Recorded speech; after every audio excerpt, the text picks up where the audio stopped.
So at the time of recording, we know that official hardcore servers are on the way, but we don't really know very many of the details about the servers.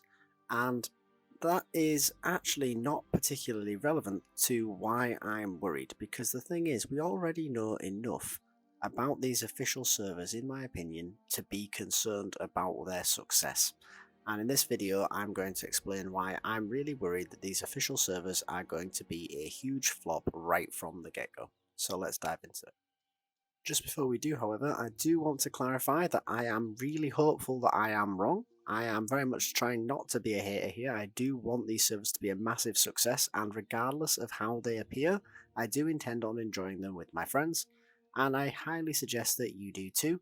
In fact, there may well be a certain subset of people that are able to enjoy these regardless of the situation when they release.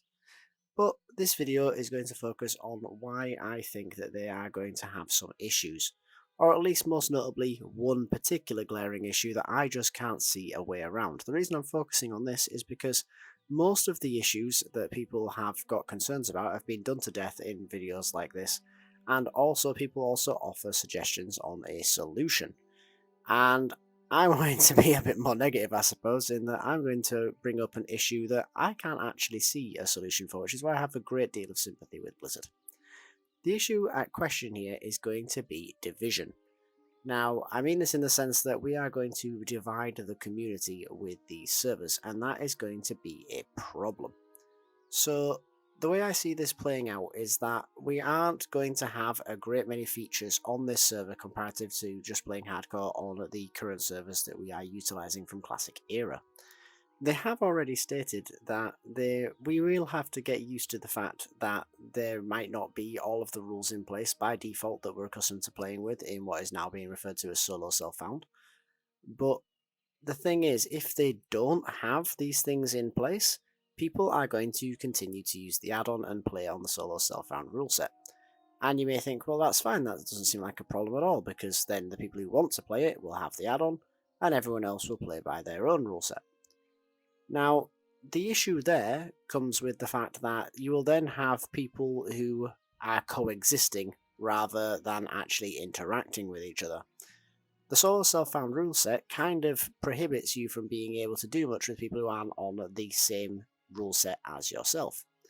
This means that anybody who is looking for a dungeon, for example, is going to have a hard time finding tanks like they always do, and one may pop up, but he's solo self-found, so he can't play with them. At which point then, not only do you not have a dungeon run, but you then have 4 people who are trying to convince this solo self-found player just to stop playing by those silly rule sets and start playing by the Blizzard ones instead. And then he agrees, he capitulates, and then he's unhappy because then he finds that the challenge is too easy for him and he's no longer enjoying it, but he's always ruined his character by doing the original dungeon. This means he would have to start over and he doesn't want to do that, and ultimately he quits. Similarly, while the easier rule set may seem more accessible for the masses, and people may think, oh great, and one life character but nothing else actually changes, the problem with that is then you're basically playing Classic Era. And the issue then comes with people getting bored, or people getting frustrated because they want this ultra casual experience where nothing else really changes, they don't have to do all the hard work, but then they will die, and they will be at that point disinclined to go again, which is a big issue. Now, I'm not going to go into the issue of requiring people to die for this challenge to be successful.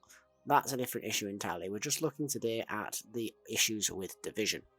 And I think the biggest issue with division is that when everything that I've just said comes to pass, which I am very confident it will, unless the rule set that is implemented by Blizzard is relatively strict to the point where people are willing to simply just make the sacrifice for the few differences comparative to solo self-found, is that the people who want to play solo self-found will then go back to the current servers that they are already on. There's a good chance they'll never even move in the first place, they'll probably keep their characters there, start a new one over on the official servers, and just know that they've always got that backup available to them. Now, this is on face value potentially a good thing because you will no longer have coexistence, you will simply have two separate ways of playing the game. However, this is going to affect the numbers involved as well as the mentalities of the people that are playing. You will end up with a server with a relatively large population of very casual players who aren't going to be getting themselves to relatively high levels anytime soon, and may not be of the same skill set and find themselves dying a lot. These players will then, at best case scenario, have to go again, and worst case scenario, simply quit due to frustration. This means that you're going to once again have a situation with an awful lot of people at a lower level and very few at a higher level, creating an issue for being able to play late game content or even just sort of mid game content in reality, which is then going to frustrate people also. On the other side of that, you're going to find that on the servers that we currently use that will have the solo self-found players on them, that they are going to maybe do slightly better because they might well be the geekier sort of people who are looking to play at a higher skill level. However, the issue that they're going to have is that they're going to lack for numbers. They're going to want to play, they're going to want to do dungeons while they level up their new characters, and they're going to struggle unless they pre-arrange to level alts in groups that they've already established from their current max level characters. This is going to be a big issue for people who do end up having to go again after something happens that gets their character killed, because there's not going to be anyone to do dungeons with, there's not going to be any community, it's going to feel very barren and empty, and that's going to ultimately proceed to be a big issue. Now, with all that said, what would I like to see Blizzard do? And I do feel for them, because like I alluded to at the start of the video, I don't think that there is actually a solution to this issue. But there are things that can be done to mitigate it or hopefully try and roll the dice to prevent it. The first one is of course going to be that the official servers need to have a rule set in it that is closer to solo self-found than it is to classic era. If they simply just introduce the mock Goror that we've all heard about and delete the spirit healers and the resurrection spells, then that's not going to be enough. Solo self-found will continue, and it will probably end up not even attempting to move over to the official servers and will keep itself segregated, which is of course got the issues that we've already outlined. The only other way that I can see them tackling this issue that, well, they simply wouldn't do because it's crazy, is to shut down the current servers that people play hardcore on. They're never going to do that, but unless they physically try to force people to play on the same realms as each other, then that is the type of drastic action they're going to have to take otherwise, other than the obviously aforementioned rule set change. I think Blizzard's probably going to end up just accepting the division and understanding that they're going to have issues. The problem with that is that the only way that I can see that panning out is that all the people will keep their characters in place on the server they have. Maybe raiding stops for a few weeks while everyone levels up official characters and they try and get something going there. The server has an absolutely massive start. I mean, I think it's going to be absolutely huge when it comes out. I think it's going to be kind of chaos trying to level characters, ultra popular and look very good.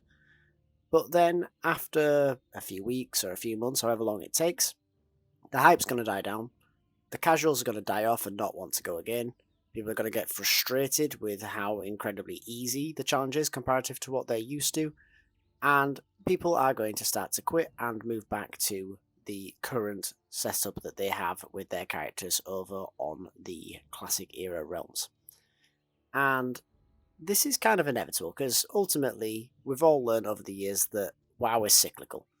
And by extension, while the hardcore challenge is definitely designed in a manner to help fight that issue, it is still going to be something that has its highs and lows, and it's going to peak when the hype is high, and then it's going to die off over time.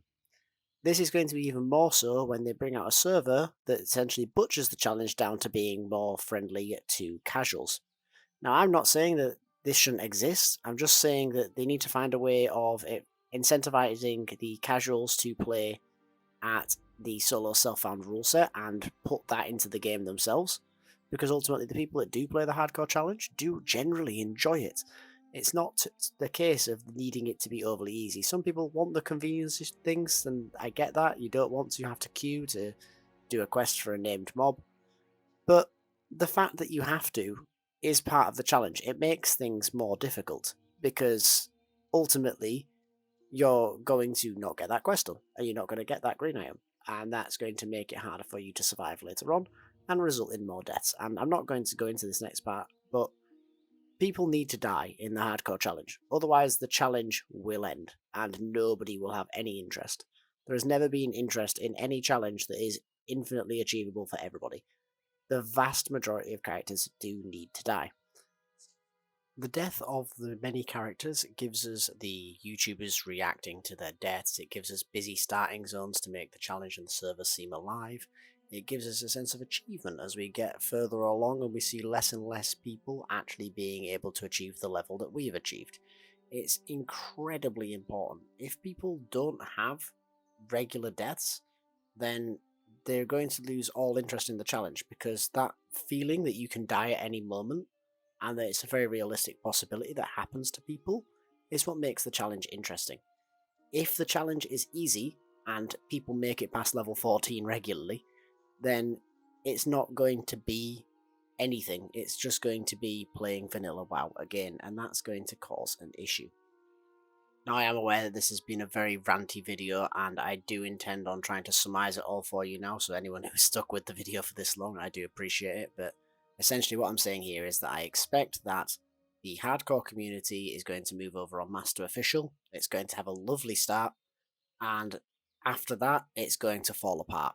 The hardcore elite will move themselves over to the current servers that they are playing on before Official's release, and the people who are wanting to have a more casual experience will simply just stop playing after they lose a character and don't have the time or the effort to put in to get another one up, or people will get frustrated with how incredibly easy the task is by comparison, and they will definitely get frustrated with how even more horrific the level curve will go in terms of the amount of people who actually achieve particular levels.